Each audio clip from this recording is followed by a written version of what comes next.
Well, it's time for Community Corner, where we're going to highlight those stories that teach, inspire, and help us learn a little bit more about our neighbors right here in Metro Atlanta. I'm Ron Jones. A food pantry in Paulding County needs to raise more than $1 million in the next couple of months to continue serving its community. 11 Alive's Brittany Kleinpeter spoke with leaders at Helping Hands of Paulding County as they put out a plea for help. Under a tight timeline. Coming down this way, I'm gonna move it, and you'll see how tight the space is. Reva Burks, executive director for the Paulding County Food Pantry Helping Hands, navigates her way through this tight space. It's kind of tight in here.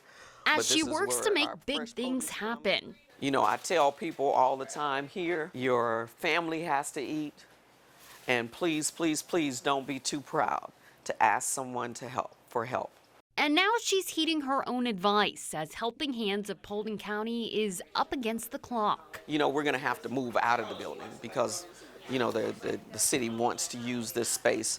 And the nonprofit has found a new location with plenty of space. The problem is it also comes with a sizable amount of money, $1.5 million to secure it. If we did not get the money, we would not get the building. And with less than 2 months to come up with the money, Burks is asking for a little help. We have one volunteer that always says, she says, a little plus a little equals a lot. And she says those that use the pantry have even given a helping hand. And they actually gave like $3 and change.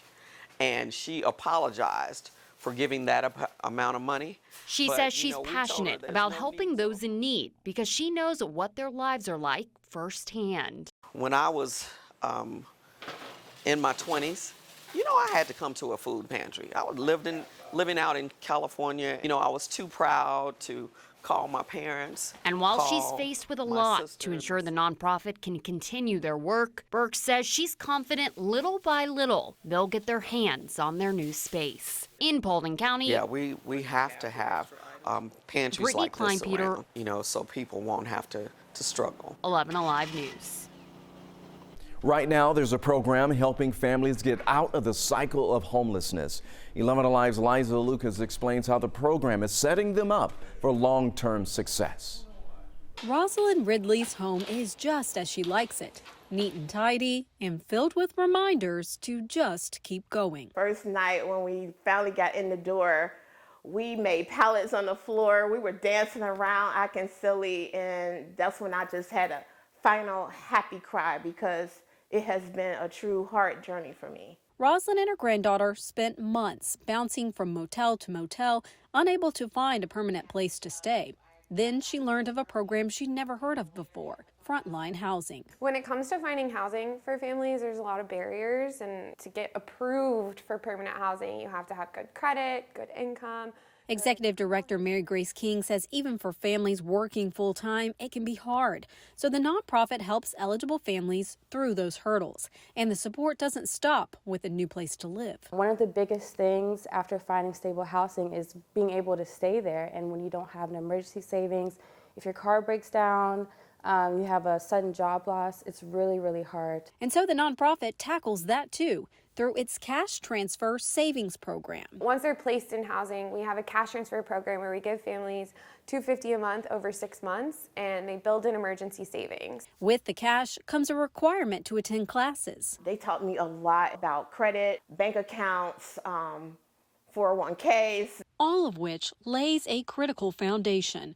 Rosalind grateful she asked for help and for the investment Frontline Housing made happen. Unfortunately, probably would still be in that hotel.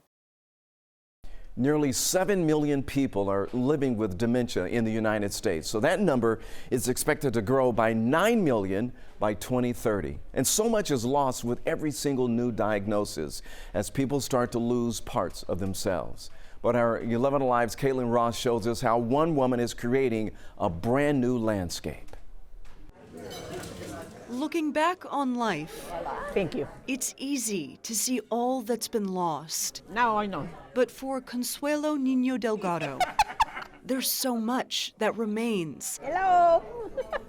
Her friendship, we are all friends. Her smile, her passion. It's good. Is still the same. Really, it's a gift from God. Some people write, some people dance, but for me, it has been since I was a child. Her passion creating a lifetime of work that she can't remember. And this dog, I don't remember who is it.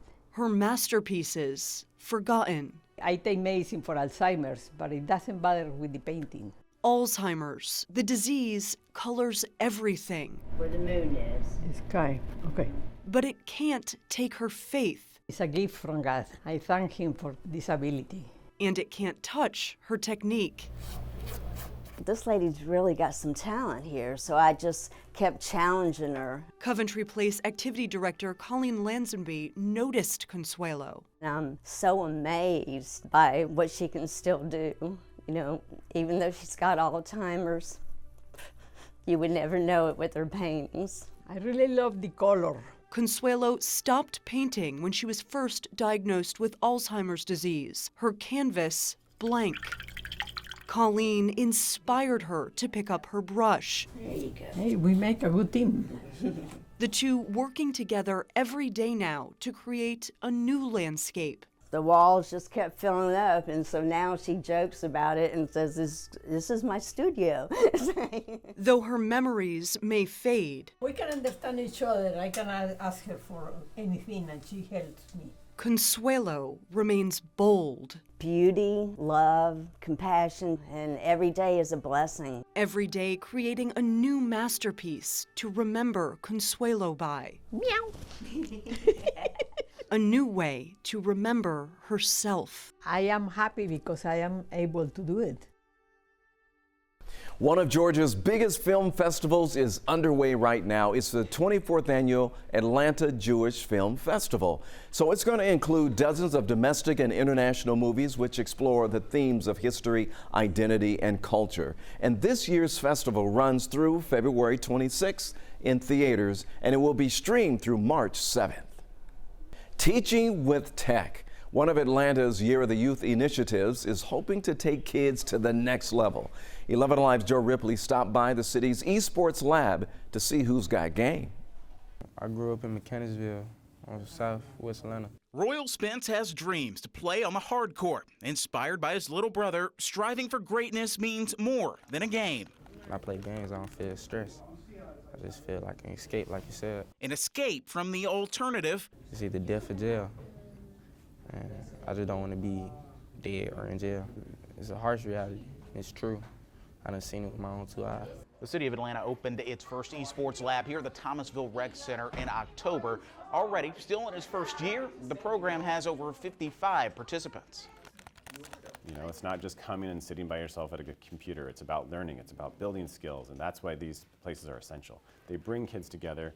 They build community. Atlanta's Parks and Rec Commissioner Justin Cutler says the city's new esports program aligns with Mayor Andre Dickens' Year of the Youth initiative to curb crime. The city partnered with Julian Fitzgerald and Gaming Community Co. to take these kids and teens to the next level. Increasing diversity within the tech industry, and so we use interest-based curriculum, interest that is gaming, to actually engage our young people into these different STEM and career tech fields. Fitzgerald says African Americans represent about 2% of the gaming industry worldwide. He aims to bridge the digital divide one level at a time. Use the interest to then teach them skills to engage game development, game design, broadcast production, organizational management, and entrepreneurship. You know Kirby the strongest one? I just love being able to escape the real world, play games, interact with others even online. It just, to me, it's a safe place. Whether it's an escape for Amon Fleming or reaching greatness for Royal Spence, this button-mashing experience is more than a game. If it's not gaming, then I always got a backup plan. But I'm gonna be great, though. In Atlanta, Joe Ripley, 11 Alive News. A table tennis prodigy from Fulton County is headed to South Korea for the World Championships. We're talking about 15-year-old Amber Liu. She's a sophomore at Johns Creek High School. She's sweet, she's a quiet person, but a fierce competitor. So it's really, really fast. Describe what it's like when you get in the zone. All the other noises you can't really hear, and even if you're injured or something, you don't feel that when you're playing. And check this out. This is Amber when she was just 7 years old. That's when she first started playing table tennis. Her ultimate dream is heading to the Olympics.